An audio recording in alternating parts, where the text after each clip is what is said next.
Well, I've said it before. I'll say it again. All good things do come to an end. And we are now going to wrap up Shark Week, Shark Month, Shark Fest, Talk Shark. You take, call it what you want.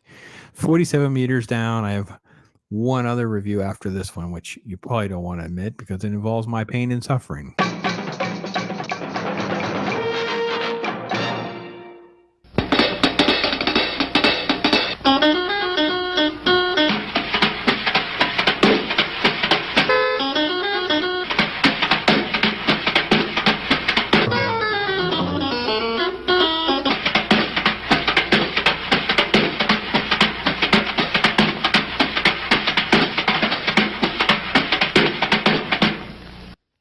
So, 47 Meters Down is a film that I have now seen three times. I saw it when it came into theaters during a press screening that was associated to Shark Week. And then I remember seeing it when we got it digitally. They sent us over a screener for that digitally to promote the DVD type Blu-ray release. I haven't watched it since. I realize that now. So here, let's talk about what works and what doesn't work. Because I will say, I still am very impressed with the um, final execution of the show. Like it's a very how do I say? It's a very strong contribution to the shark genre. Like you know what I mean? The creature stuff works. The scare jumps work well. Mandy Moore surprised me. I'm not super familiar with, I think, Claire Holt's work. She's the other lead in this. Of course, Matthew Modine's fine. I think Claire Holt, let's see, what has she been in? Oh, she was in H2O, which I enjoy. I really haven't seen most of the other things that she's been in, or at least not to the level of being able to speak to it or anything like that. So, um, 47 meters down. Sisters go scuba. They're off Mexico. They meet hot guys. They decide to go in the swimming with the sharks experience, right?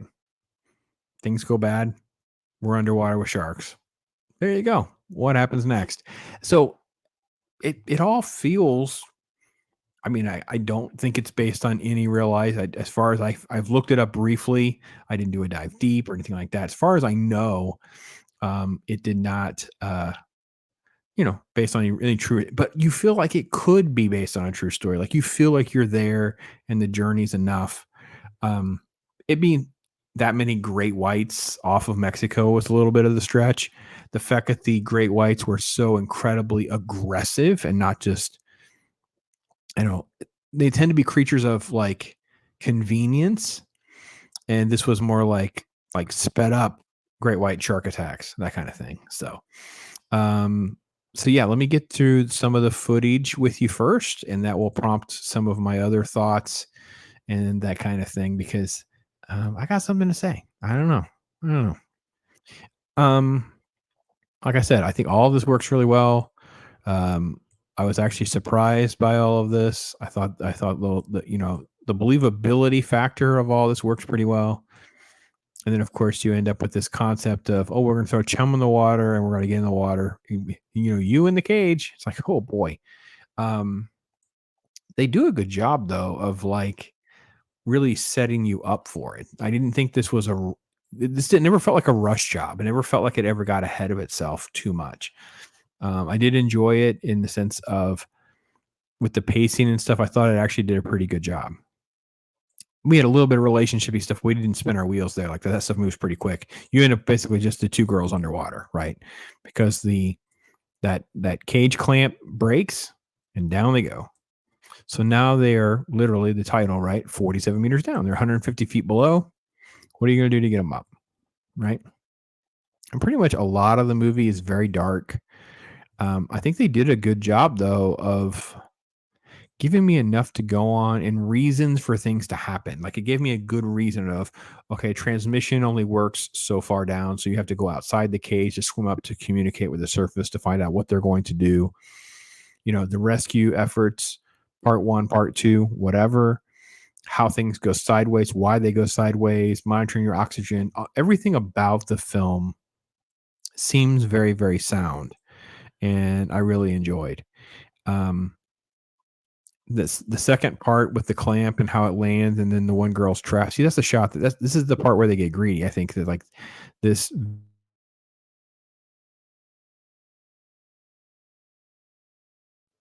I know.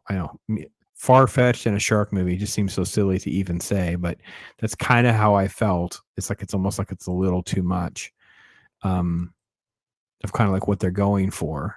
But I thought it was well executed. It made a lot of money. It did very well. 10x, I think? 5.3 million, made 62.6. So let's say 11, more than 10. That's crazy. What doesn't work? The twist doesn't really hold up well. So if you've watched the movie, the two sisters are down there, right? The um, cage has landed on the one girl's leg, so she's trapped underneath it. And the captain up top, Matthew Modine's character, sends down extra tanks. They're going to run out of oxygen. And it's like, well, listen, if you're going to take this much more oxygen in, now you run the risk because you've been underwater for so long, you end up running the risk of having nitrogen narcosis, which is like hallucinations, right? And the twist comes is from there's a point where the sister's outside of the cage and she's in the cage with her leg caught. And if you don't want the spoilers, if you've never seen it, you have to kind of stop because I want to try to discuss it because it really is kind of like it's the big pivot point of the movie, of the twist of things of kind of what happens next. So it's not bad. It's just okay. The twist is in that part of the movie when the shark attacks, the sister actually gets eaten. And what happens over the course of that next 30 minutes or so of them escaping and trying not to die from bends, slowly going up, then getting at the end and the shark attacks the girl's legs and then she gets pulled onto the boat and all of that never happened. It's all make believe. It's all hallucination for the girl that's trapped with her leg trapped. And I'm like, it worked well for me on the initial viewing and even the digital. I don't think I thought so negatively about it when I did the rewatch as I did this time. This time I felt sort of like conned a little too much because the hallucination becomes so detailed. Like there was so much that happens. It's not just she hallucinated that they survived. She hallucinated that the sister was still alive. I mean, she hallucinates like intricate details of conversation and steps. And this is what happened. This is what happened. And then of course all the flares and all the sharks and it's like this was all hallucination. Like none of that actually is what happened. She was just trapped down there this whole time. So on my watch, this movie went downgraded for me tremendously. But if you've never seen it, I don't think this is a problem. It's a fun experience. And I will say that experience wasn't lost. Like I enjoyed all of that. They did amazing for what they were on their budget. They did amazing as far as execution goes and make it all very believable. And I thought everything worked really well. And I have to admit the one flare shot where then they have all the sharks around them was great. But reality is this: there's no way you're surviving. Those sharks are going to eat you. Someone's going to bite you. The moment you have one cut and there's blood in that water, completely nuts. So, all right. Spoiler alert. The next video, Jaws 3D. Yes, some of you wanted me to sit through that abomination. Scrolling through movies with Mrs. Pops, she said she'd watch it. And I'm like, oh no.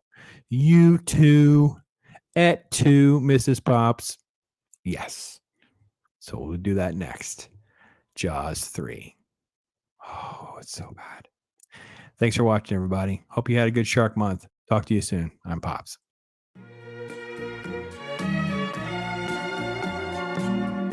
Yeah. Rap Circle is finally here. I know everybody been waiting for it.